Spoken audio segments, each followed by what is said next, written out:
నమస్తే, నేను Suresh. Welcome to Suresh cinema.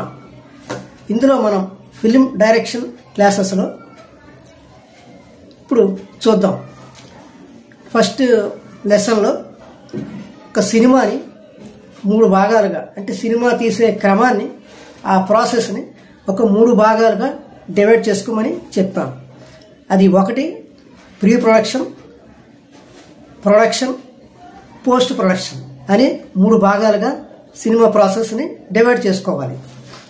అంటే మనం ఒక సినిమా తీయాలి అంటే ఒక పేపర్ మీద ఉన్న కథని సినిమా రూపంలో తెరకెక్కించాలి అంటే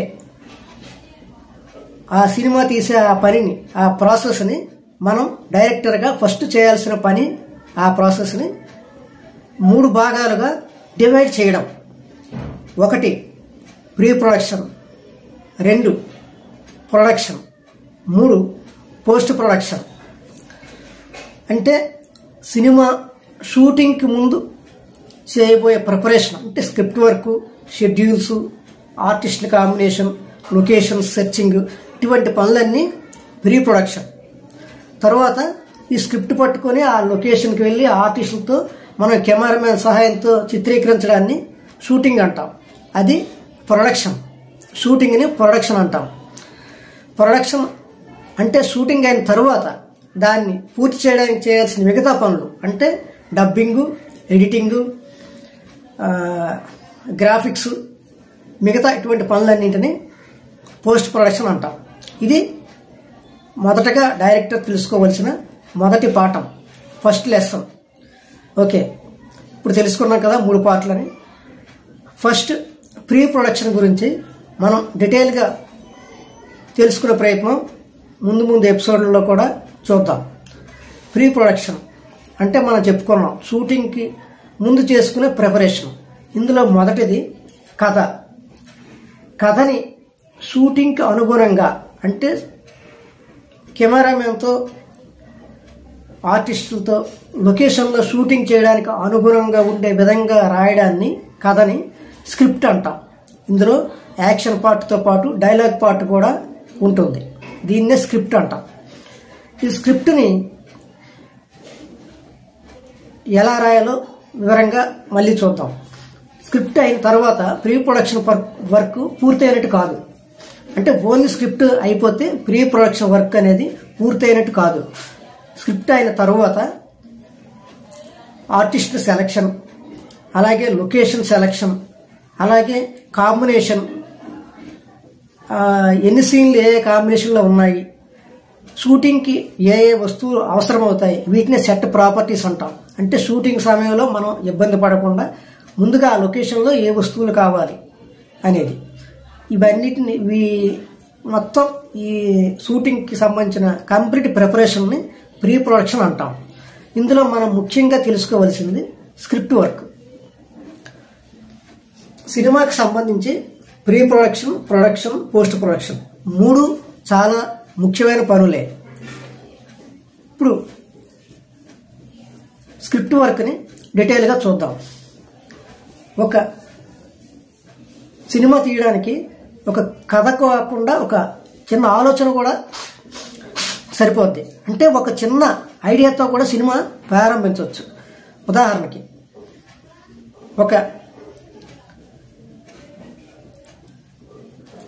ఒక రోబో ఎదురు తిరిగితే ఎలా ఉంటుంది అనేది ఒక లైన్లో ఉన్న ఒక ఆలోచన. ఈ ఆలోచన నచ్చితే దీన్ని కథని ఒక రూపంలో అనుకోవడాన్ని కాన్సెప్ట్ లేదా లైన్ అంటాం. ఇది ఫస్ట్ స్టేజ్ స్క్రిప్ట్ వర్క్లో. దీని తర్వాత కథని ఒక 2-3 పేజీల్లో రాసుకోవాలి. అంటే ఇందులో కథలో ప్రారంభం, కథ ఏ విధంగా ఉంటుంది, కథ ముగింపు, డీటెయిల్గా కథ మొత్తం ఇలా ఉండొచ్చు అని రఫ్గా కథని 2-3 పేజీల్లో రాసుకుంటాం. ఇది స్టోరీ లేదా సంక్షిప్త కథ అని అంటాం, సినాప్సిస్ అని అంటాం. దీని తర్వాత వన్ లైన్ ఆర్డర్. అంటే ఈ కథని మనం ఒక 60 లైన్లుగా, అంటే ఫస్ట్ ఏమనుకున్నాం, ఒక లైన్లో కథని ఒక రోబో మనిషికి ఎదురు తిరిగితే అనేది ఒక లైన్లో మనం అనుకున్నాం కదా. అలాగే ఈ కథని ఒక 60 లైన్ల రూపంలో డివైడ్ చేసుకోవాలి. అంటే first titles, second hero entry, ఇలా ఒక 60 లైన్లు సినిమా వైజ్ మొత్తం రాసుకోవాలి. క్లైమాక్స్ వరకు రాసుకుని దీన్ని 1 లైన్ ఆర్డర్ అంటారు. ఈ 60 లైన్లు రాసుకొని 60 లేదా 50 లేదా 70 ఎన్నైనా రాసుకోవచ్చు. ఈ ఒక్కొక్క లైన్ ఒక్కొక్క సీన్గా మనం, లేదా 2-3 లైన్ ఒక సీన్గా కూడా చేసుకోవచ్చు. మనం సినిమా లెంగ్త్ దృష్టిలో పెట్టుకోవాలి. సుమారు 2 గంటల నుంచి 3 గంటల లోపు మనకి సినిమా ఉండాలి. కాబట్టి సినిమా కథ, అలాగే పాటలు, అలాగే ఫైట్స్, వీటన్నిటికి కలిపి మనం 2.5 గంటల్లో సుమారుగా అటు ఇట్లా వచ్చేలా ప్లాన్ చేసుకోవాలి. అందుకే మనం ఒక 30 లేదా 50 లైన్లో కథని, స్టోరీని రాసుకోవాలి 1 లైన్ ఆర్డర్లో. అంటే ఒక్కొక్క సీన్ని ఒక లైన్ రూపంలో రాసుకోవాలి. దీన్నే 1 లైన్ ఆర్డర్ అంటాం. తర్వాత 1 లైన్ ఆర్డర్లో ఒక్కో లైన్ని మనం డెవలప్ చేసుకోవాలి. అంటే ఒక లైన్ని ఒక పేజీలో విస్తరించుకోవాలి. దాన్ని ట్రీట్మెంట్ అంటాం. తర్వాత ట్రీట్మెంట్లో ఉన్న ఒక పేజీలో ఉన్న ఒక కథని, అంటే ఒక సీన్ని స్క్రిప్ట్ రూపంలో రాసుకోవాలి. అంటే సినిమాకి అనుగుణంగా ఇందులో మనం ఏం చేయాలంటే, ఒక పేజీలో లెఫ్ట్ సైడ్ యాక్షన్ పార్ట్, అంటే హీరో వస్తున్నాడు, బైక్ దిగాడు, సిగరెట్ కాల్చాడు, వచ్చాడు, ఇలా అంటే అతని యాక్షన్ పార్ట్ రాసుకోవాలి లెఫ్ట్ సైడ్.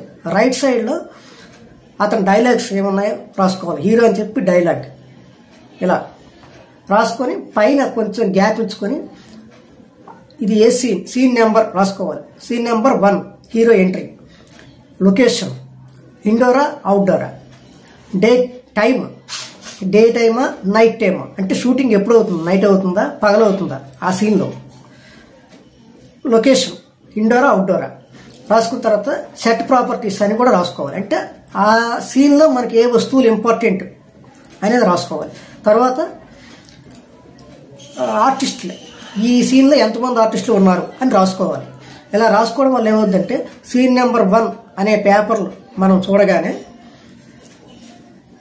2 రోజుల తర్వాత షూటింగ్ అంటే ముందే చూసుకుంటే, ఓహో సెట్ ప్రాపర్టీస్, ఈ వస్తువులు కావాలి, ఒక జీప్ కావాలి, ఒక బైక్ కావాలి, ఇలా సంథింగ్, అవన్నీ అరేంజ్ చేసుకోవడానికి ముందుగా మనకి ఆ వస్తువులు అనేవి మన లిస్టులో రాసుకోవాలి. తర్వాత షూటింగ్ నైట్ అవుతుందా డే టైం అవుతుందా, అంటే లైటింగ్ అడ్జస్ట్మెంట్ చేసుకోవడానికి. తర్వాత లొకేషన్ ఇండోరా అవుట్డోరా.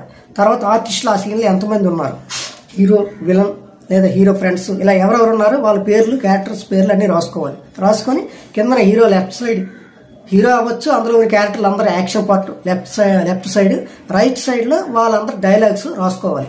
ఇలా రాసుకొని మొత్తం ఈ అన్ని సీన్లకి అలా రాసుకొని ఈ డైలాగ్స్తో సహా యాక్షన్ పార్ట్తో సహా మొత్తం షూటింగ్ డీటెయిల్స్తో సహా, అంటే ఇండోర్ అవుతుందా అవుట్డోర్ అవుతుందా, ఆర్టిస్టులు కాంబినేషన్ అన్నిటితో సహా కంప్లీట్గా రాసుకోవడాన్ని స్క్రిప్ట్ అంటాం.